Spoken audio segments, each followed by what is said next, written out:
kontrata at nagbayad kayo ng initial deposit, kunin ko po yung resume po ninyo and then ipasa ko po yan sa mga employer partners namin. So since wala naman po kayong preference na location, wala naman kayong preference na work, basta as long as manufacturing, factory workers, so ipasa ko po yung applicant ay resume po ninyo.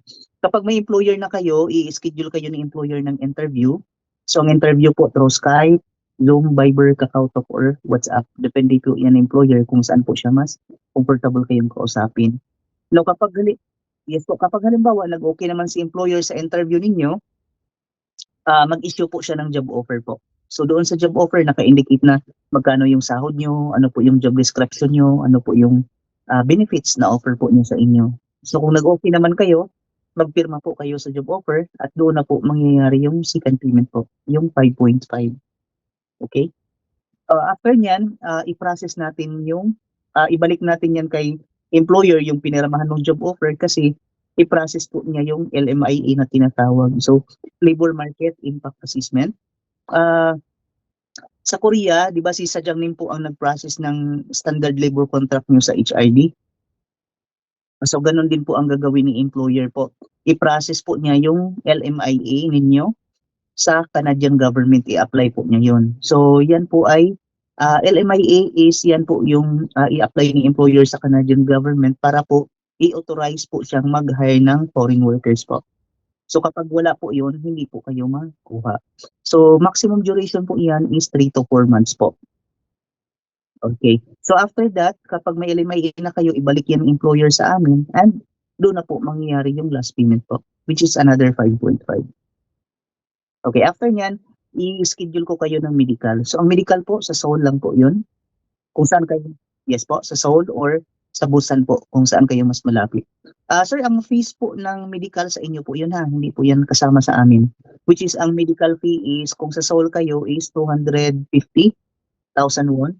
Pag sa Busan naman is 670,000 won. Okay, so after nyan, i-process natin yung visa po ninyo. So, ang visa processing, maximum po siya ng 2 months. Okay, so kapag may visa na kayo, pwede kayong mag-flight from Korea to Canada po. So kung gusto niyo umuwi ng Pinas, pwede kayong umuwi habang on process yung application po ninyo. Yes po, babalik kayo ng Korea para dito po kayo manggaling. Kasi pag sa Pilipinas kayo, tulad kay Maricel, ilang buwan po siyang nag-process ng POE po niya. So usually sir, mga employer po namin kapag alam po ng employer na manggaling sa Pilipinas, magba-back out po yung mga employer namin kasi mahaba talaga yung proseso. Oo, kaya nga. Yes, oo. So yan po sir, regarding naman sa plane ticket, may employer po na nag-provide, may employer din na hindi nag-provide, may employer din na hati kayo sa plane ticket, may employer din po na wala talaga. Yung nag-flight ko nung nag-flight na client ko nung January 19 is magkano yung kay Raymar na plane ticket? 1.4 million won. Mm. So, yan po yun. Yan, sir, yan po yung entire process natin. May question ba?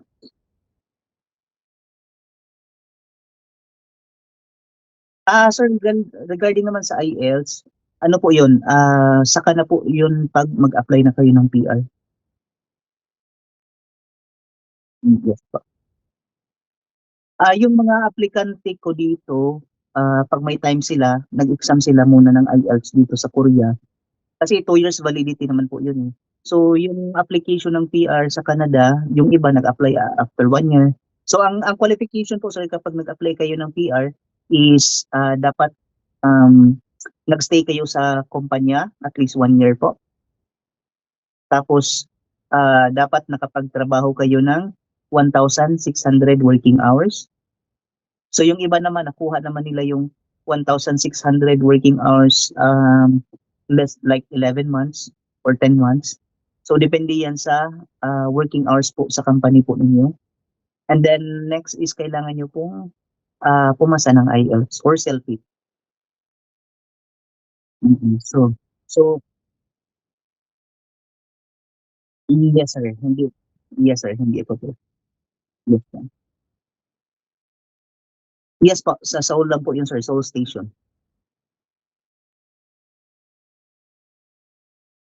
Kung may mga documents kayo like birth certificate, marriage contract, diploma, yun, pwede pong i-scan na lang po ng wife po ninyo, i-send niyo na lang po sa email po namin. Oo. So, hindi na po yung mga red ribbon, wala na po yung gano'n. Oo, okey. And then, kailan mo ba puwedeng makuha yung asawa po ninyo? So, as you say, ilang taon na po yung anak niyo?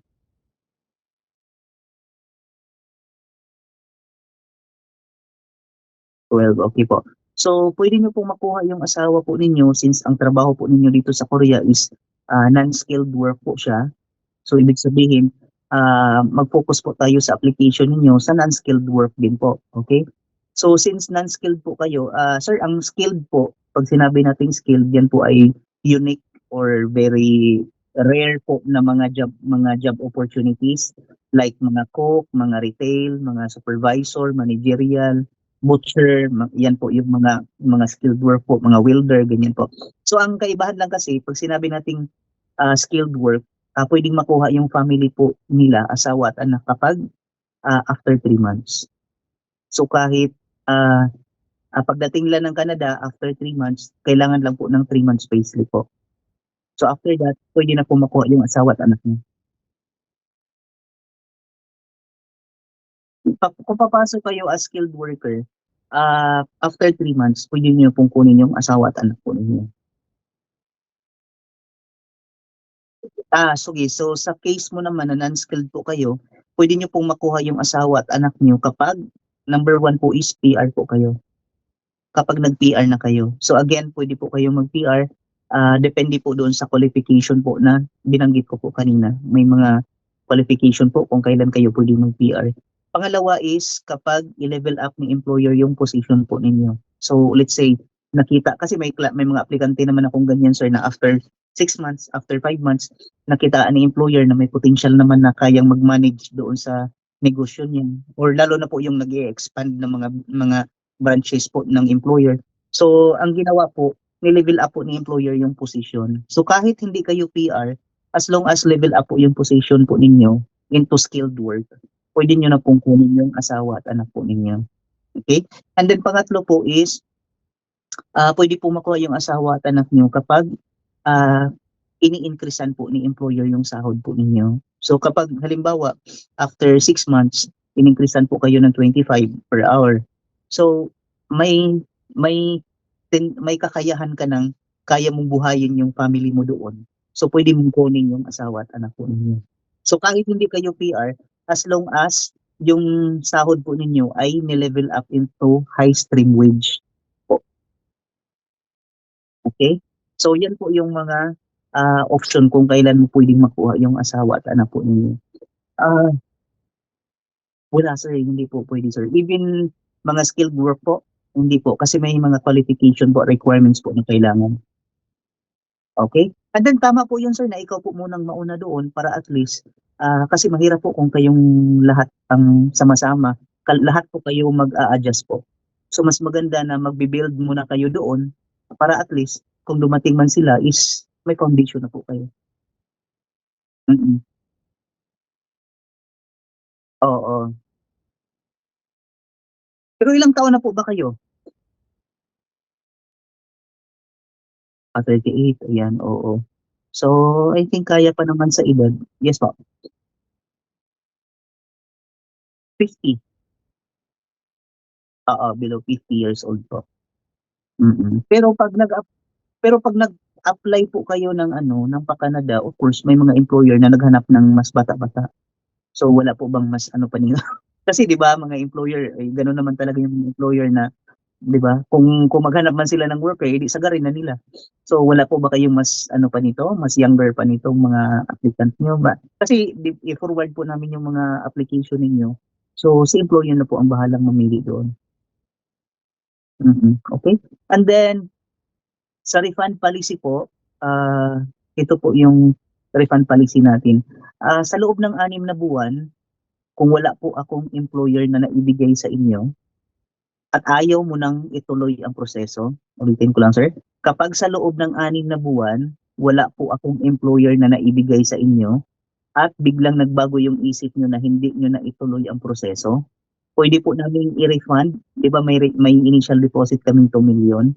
So pwede namin i-refund yun pero mag-less po kami ng 10% doon. So meaning, mag-less po kami ng 200,000 won. Kasi once kasi nag-deposit kayo sa Korean bank account ng company namin, yung 10% po automatic po yung kinaltas ni Korean government tax.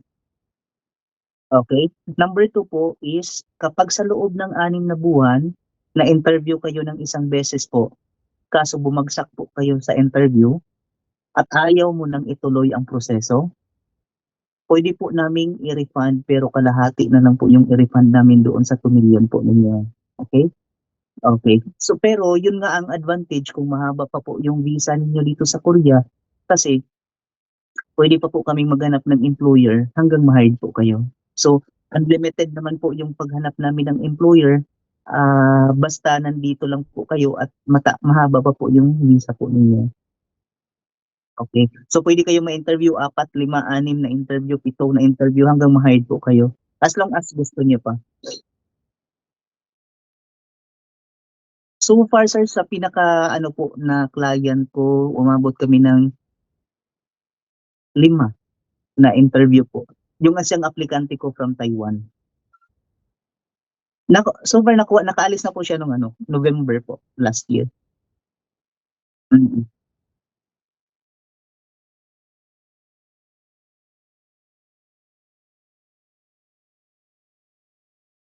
Yes, may client ako from Kuwait, Qatar, from Dubai, may mga client po ako doon. From Japan, Taiwan, yan po sir, yung mga client po ako. Macau, so may mga client po ako doon.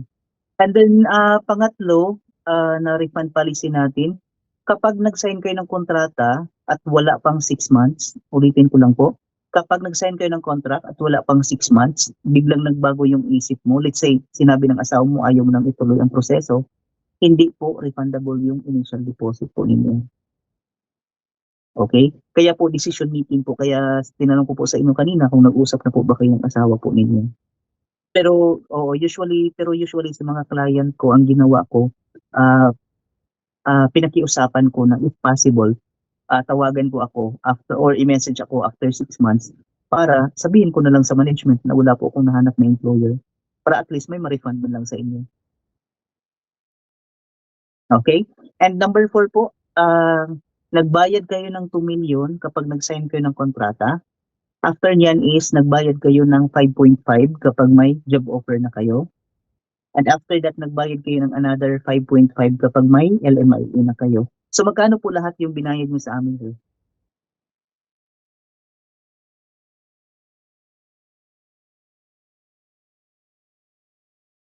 13, okay po. In case na-refuse, na-reject, or na-deny po yung visa application po ninyo. So ang i-refund po namin, sir, is only 2 million won lang po. Okay? So bakit po? Kasi, as I said, 10% of total fees, nasa Korean government tax po yun. So when we say 13 million po yung binayad nyo, 1.3 is nasa Korean government tax. So ngayon, may mga documents po kayong ipasa sa amin. Yung documents po ninyo, i-assign ko kayo ng specialist na sila po yung mag-review ng documents po ninyo. So checking po ng spelling ng pangalan mo, i-match po nila yan doon sa birth certificate ng anak mo, doon po sa marriage contract po ninyo, sa mga school documents po ninyo, isa-isahin po nilang i-check yon. After po ng documents specialist na i-assign ko sa inyo, ipasa po nila yon sa lawyer po namin sa Canada. So si lawyer naman, nag-verify po yan sa documents po ninyo kung talaga bang hindi po ninyo pinagawa yung mga dokumento ninyo. Kasi di ba marami mga imitation. After that, after ng lawyer po is, ipasa po yan ni lawyer sa RCIC o Regulated Canadian Immigration Consultant Partner namin. Yung RCIC, sir, sila lang po yung may license na pwedeng mag-submit ng application sa Canadian government. So kung tingnan nyo po, ang dami pong pinasahan ng documents ninyo, which is binayaran din po natin sila. So hindi naman pwedeng babawiin namin kapag, di ba, of course, nag-effort na sila. So clarification lang, sir, regarding po sa work po namin. Ang trabaho po namin maghanap ng employer ninyo. mag-organize, mag-assist at mag-review ng mga documents po ninyo. So yan po yung work namin. In terms of visa approval, yan po ay hawak na po yun ng immigration officer ko. Okay, so si Canadian Immigration na po ang nagde-decide niyan. But we will do our best as we can naman po. For Filipino na market naman, it's 90% naman po yung visa approval. So usually, yung mga aplikante namin nadi-deny yung visa, kasi may mga cases kami ng mga aplikante nag-apply ng Australia or nag-apply ng New Zealand, tapos may history po sila ng refusal doon, which is hindi sinasabi sa amin. So, nakacentralize po yung system ng immigration, makikita po nila yun.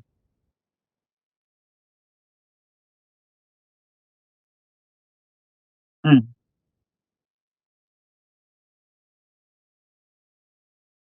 Australia, okay. Mm, mm. Okay. So hindi siya nakapag-apply.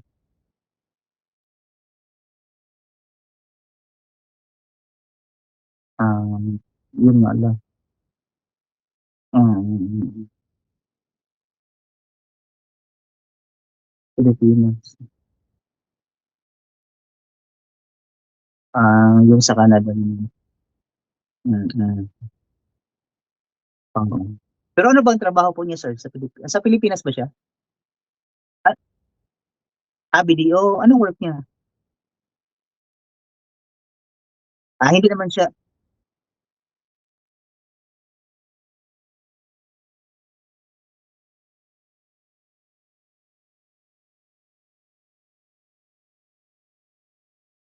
Ah, Hindi po ba hawak niya yung mga managerial position? Ah, Kasi ang inisip ko lang kung managerial position po siya, puwedeng siya muna ang unang mag-apply para po sponsor na lang po kayo niya at saka yung dalawang anak po ninyo. Para after 3 months puwede po niya kayong kunin. Mm.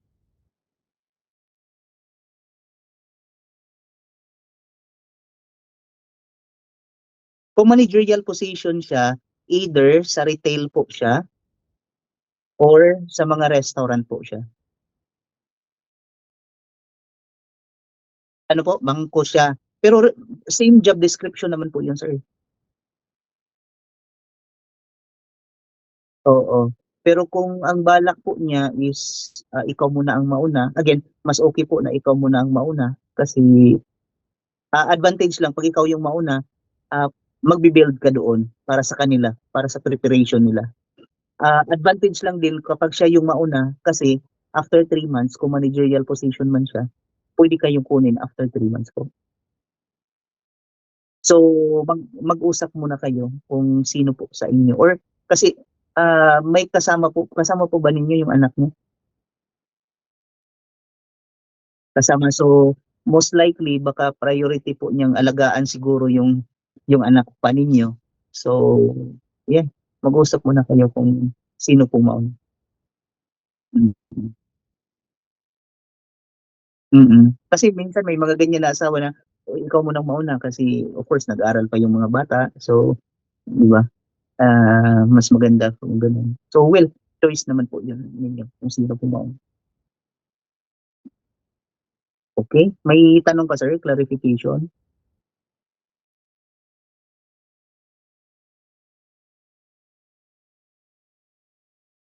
Mm.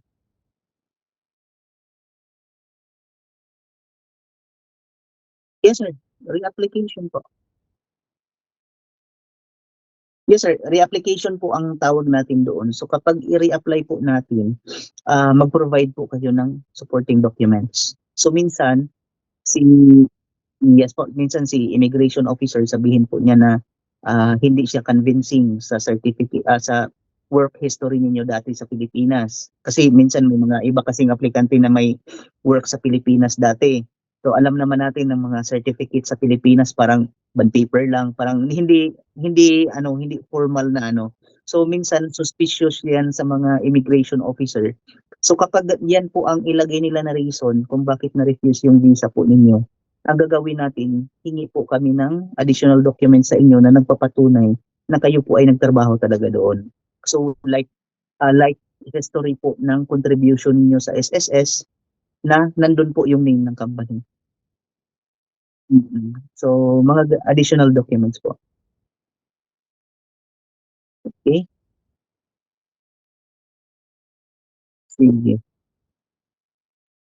Okay. Sige po. Oo, okey lang, okey lang. Oo, sige. So kung ganito, kung halimbawa after po ninyo na nag-review doon sa kasi again, huwag kayong magpirma sa kontrata kung may hindi pa malinaw sa inyo. So kaya nga po magpirma kayo sa kontrata kasi malinaw po sa inyo, nag-agree po kayo. So may mga client kasi kaming ganyan na after pa po ng lalo na 'pag na-refuse yung visa, saka pa ang daming mga sinasabi. So which is yan ang lagi naming sinabi na nagpirma kayo sa kontrata, meaning agree kayo or naintindihan niyo po yung proseso natin. Pero well, ganyan talaga, ganyan talaga yung ano, yung kasi again oo, again hindi naman po kami ang nag-ano po, nag-a-approve ng visa po. So, yung sa amin naman po is assistance lang po talaga. Mm. Okey, so yes, oo. Actually sir, we started since 2009. So, we started po since 2009, mostly kasi sa mga applicant namin dati is mga Korean, pure po talaga na Korean and mga ano po 'yun, kadalasan mga construction worker. Kasi mga Korean kasi hindi naman masyadong nagsasalita 'yun and, more on trabaho naman talaga sila. So, kaya construction po ang kadalasan nilang pinapasok doon. Pagdating sa Canada, after how many years, doon na po sila nagtayo ng sariling business po nila. So, kadalasan po mga restaurant po. So, mostly 'pag mga food industry, mga restaurant, mga partner po namin is mga Korean po. Mm. So, yun po. And, ano lang po kami, bago lang kami nag-accept ng mga applicants ng other nationality like Filipino, Bangladesh, Nepal. Mm.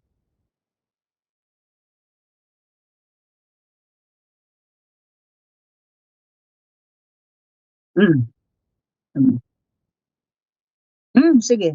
'Pag yun nga lang sir, 'pag may preference po kayo kasi, matagal pa naman yung visa niyo dito, 'pag ganyan po medyo matagalan po yung application po ninyo. Pero ang maganda lang kung naka-sign kayo ng kontrata sa amin, at least naka-priority na kayo, naka-line up na po kayo. Kasi sa ngayon kasi sir, to be honest po, marami po kaming aplikante na naka-line up. So hindi lang naman po Pilipino, may mga ibang nationalities pa po. Mm. So, yung iba nga sir, 4 months na wala pang job offer, wala pang employer. Oo, lalo na po yung may mga ano talaga na, "Ay college graduate ako, ito yung gusto kong posisyon," or yung family ko nasa Alberta or nasa Calgary, doon lang po talaga yung gusto ko na oo, so yun medyo matagalan po. Kasi, puwede naman kayo sir any areas po, any location and then after po ng 1 year or after 2 years kung feel mo naman na hindi mo talaga gusto yung location na yun, then puwede naman kayong lumipat ng ibang location after. So oo. Oo, so parang Korea lang din. So kung hindi mo feel yung Gyeonggi-do or hindi mo feel yung Busan, o lipat ka ng Seoul. So ganyan lang, oo.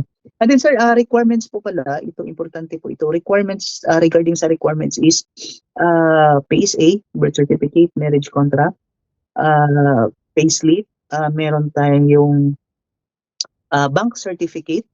Yung bank certificate, yun po yung Shomani, kung familiar kayo. So, may pang third payment kayo sa amin, yung ano po, yung 5.5 kapag may LMIE na kayo, tama? So, bago niyo po 'yun ibayad sa amin, ang gagawin niyo, manghiram muna kayo sa kaibigan po ninyo, padeposituhan niyo muna yung account niyo para mabuo po yung 10,000 CAD, Canadian dollar. Okay, so kapag meron na po 'yun, then puwede na kayong kumuha ng bank certificate and then 'yun, isubmit niyo sa amin. So, after 3 days, puwede niyo naman po siyang ibalik na sa hiniraman po ninyo.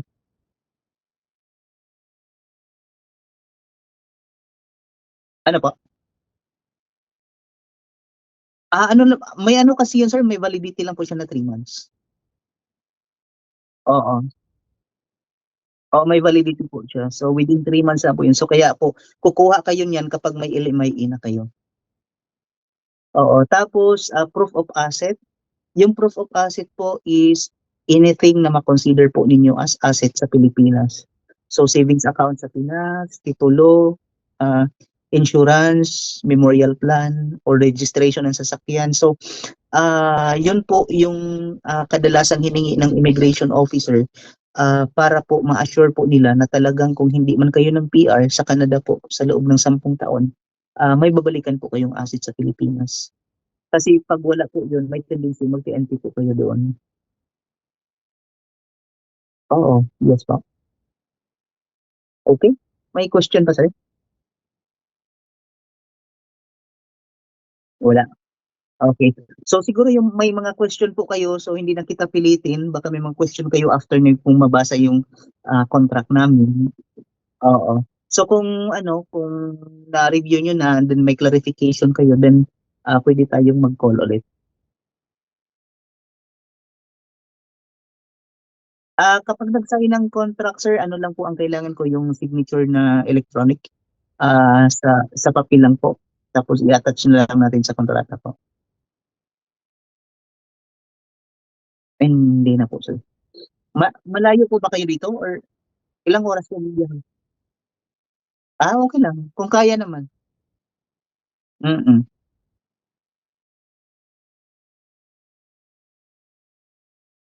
Ayun, yung siya po puwedeng hindi na pupunta, i-send na lang po yung passport niyo.